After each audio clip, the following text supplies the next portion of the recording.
Bonjour et bienvenue sur ce podcast slash vidéo de Puppet Comics.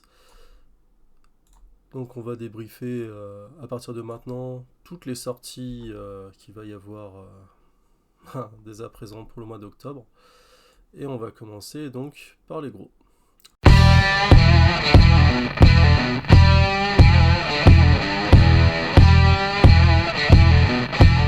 Alors pour commencer, Panini Comics. Donc le 1er octobre, on a un pack blind pack, c'est-à-dire un pack où on ne voit pas la couverture et où on peut avoir des couvertures plus ou moins rares de nouvelle Ultimate Universe 1 blind pack au prix de 16€. Après on aura habituellement les séries X-Men, Fall House of X et Rise of Power of X, le numéro 3 au prix de 16€. Après on aura un omnibus Ultimate X-Men tome 2 à 90€, celui-là ça faisait un petit moment qu'on l'attendait. Le 2 octobre, on a un Wolverine Retro Source, alors avec une couverture normale à 28€ et une variante à 32€. Il y a que la couverture qui change, et si vous voulez mon avis, la normale, la couverture est plus belle. Ça reprend les épisodes 17 à 30 de Wolverine, des épisodes US, Scorpio Connection qu'on avait déjà dans la dernière intégrale sortie au mois de mai de Wolverine, et Jungle Adventures qui se trouve assez facilement d'occasion, bon, pas très cher. Je n'y vois pas beaucoup d'intérêt à ce tome. Enfin bref, pour ceux qui ne l'ont pas, pourquoi pas. Le 9 octobre, on a Gods, deux couvertures, normale 26 et noir et blanc 45€. Ça parle en fait d'un conflit entre deux types de personnes, des espèces de dieux cachés entre deux factions, et donc là c'est en un seul tome. On va voir ce que ça donne. Après on a le fameux Spider-Man par Tom Taylor, le tome 1 qui sort pour 32€. Et enfin, Vengeance of Moon Knight, numéro 1 qui doit sortir en 100%, ou l'équivalent qui sort pour 16€.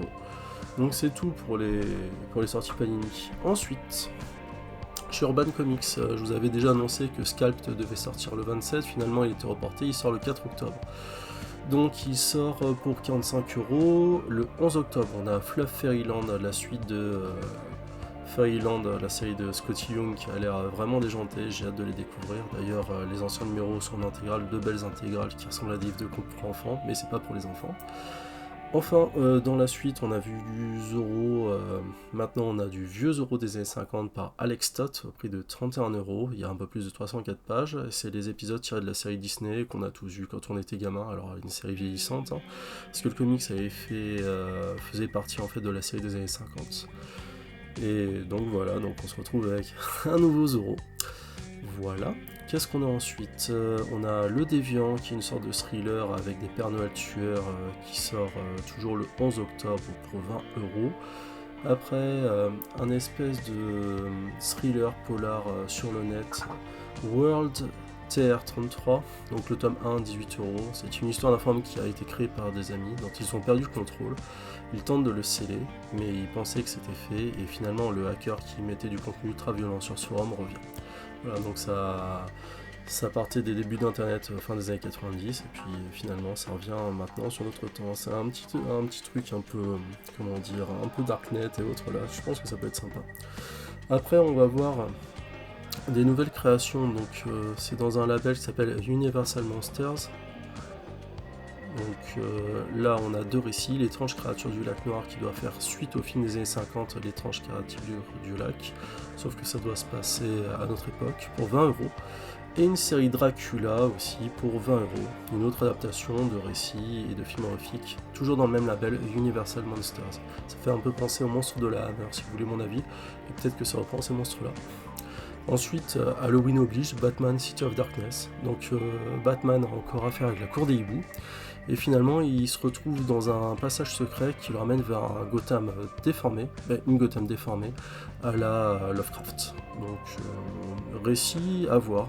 D'ailleurs, c'est pas la première incursion de Batman chez Lovecraft, parce qu'on avait déjà eu l'ombre qui s'abattit sur Gotham et qui a été dessiné par Mignola. Ici, on va voir si c'est aussi bon ou pas. Et pour finir, le 25 octobre, toujours chez Urban Comics, l'intégrale, une seule intégrale de Batman Terre 1, le run de Geoff Jones sur Batman, qui a été auparavant édité en 3 tomes. C'est du très très bon, moi j'avais adoré, j'ai les 3 tomes originaux, et si vous les avez pas, c'est une autre vision de Batman. Et elle est sympa, ça fait une intégrale, pas très cher, pour 40€. Je pense que ça vaut le coup. On passe maintenant chez Delcourt Comics. Alors Delcourt Comics à partir du 16 octobre, sortie du film, on ne sait pas si ça sort en France au ciné, en Angleterre il sort au ciné, mais en France on aura peut-être droit à un direct to DVD, ce qui serait dommage, un direct to Blu-ray quoi maintenant. Donc le récit Hellboy l'homme tordu et le retour des filles Kolb, à savoir que ce sont deux récits qui étaient liés, auparavant édités donc dans l'intégrale Hellboy Deluxe tome 4 pour l'homme tordu, et le retour des filles Kolb c'était dans Hellboy et BPRD dans le tome 7. Ces deux histoires sont liées parce qu'elles se passent à plusieurs années d'intervalle, et pour rappel, le film reprendra le scénario de l'homme tordu.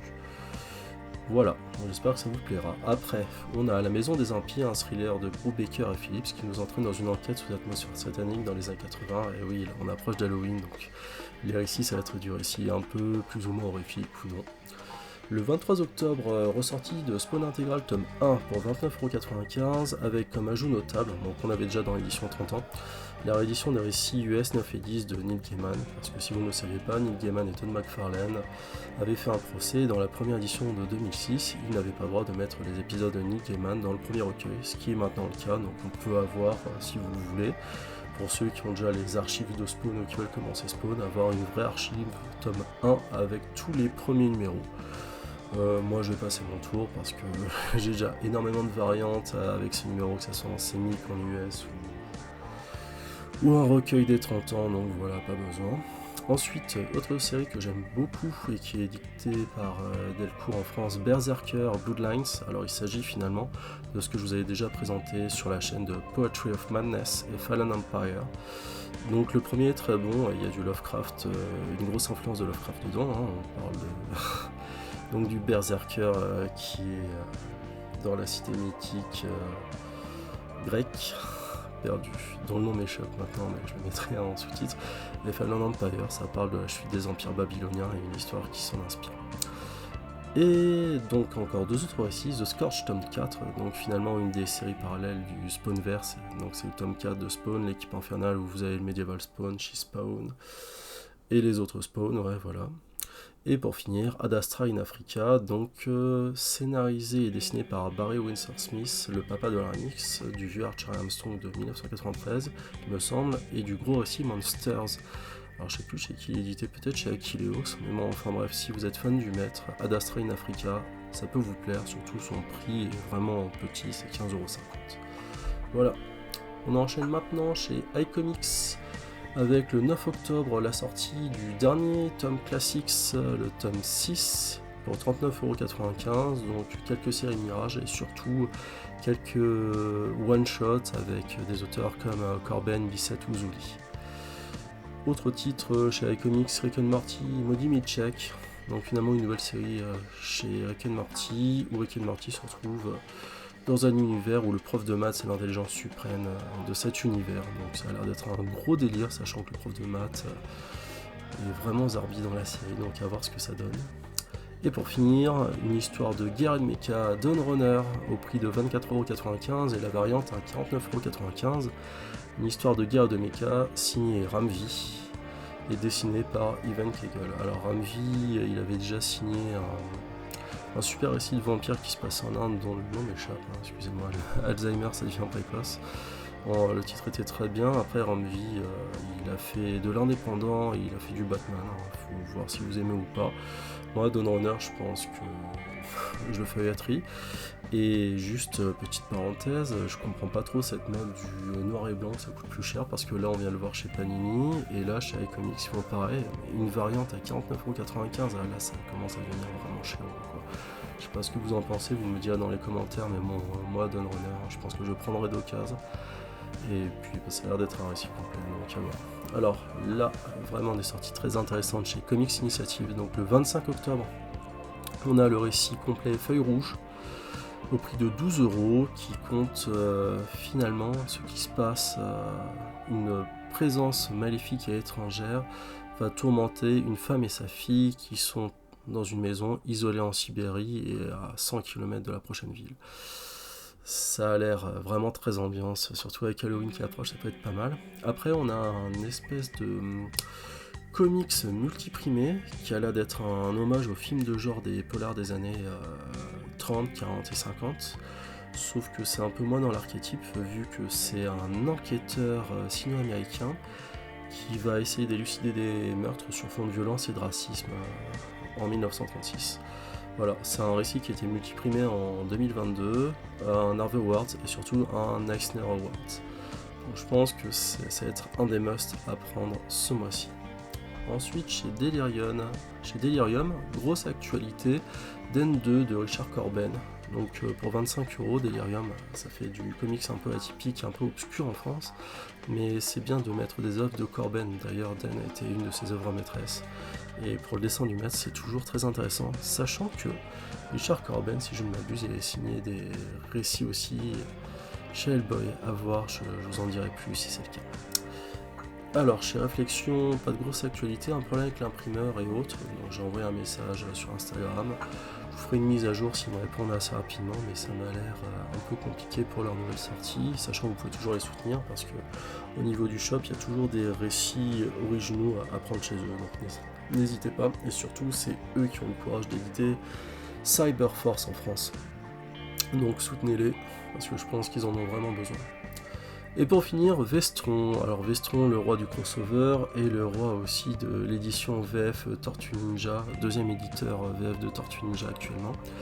Et d'ailleurs, c'est de ça dont on va parler. Donc le 11 octobre, ils sortent le TMNT Saturday Morning Adventures, le tome 2 au prix de 12,95€. Toujours le 11 octobre, TMNT Adventures, tome 3, 16,95€. Donc la différence entre Saturday Morning Adventures et TMNT Adventures, c'est que TMNT Adventures, c'est ce qu'on avait dans les Kawabunga Magazine dans les années 80-90, et Saturday Morning Adventures, c'est des aventures un peu plus récentes finalement.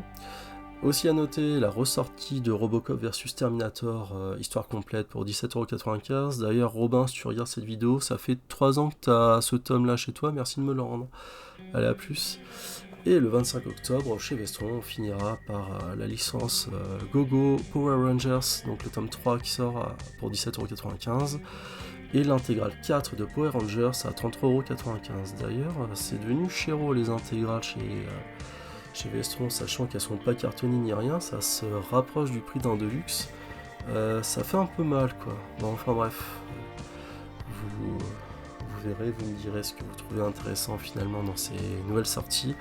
Moi je vois pas mal de choses, mais il va falloir faire des choix. Alors moi, comme d'habitude, je vais faire un petit résumé. Donc je pense que je vais tester comme un pigeon l'Ultimate Universe Blind Pack.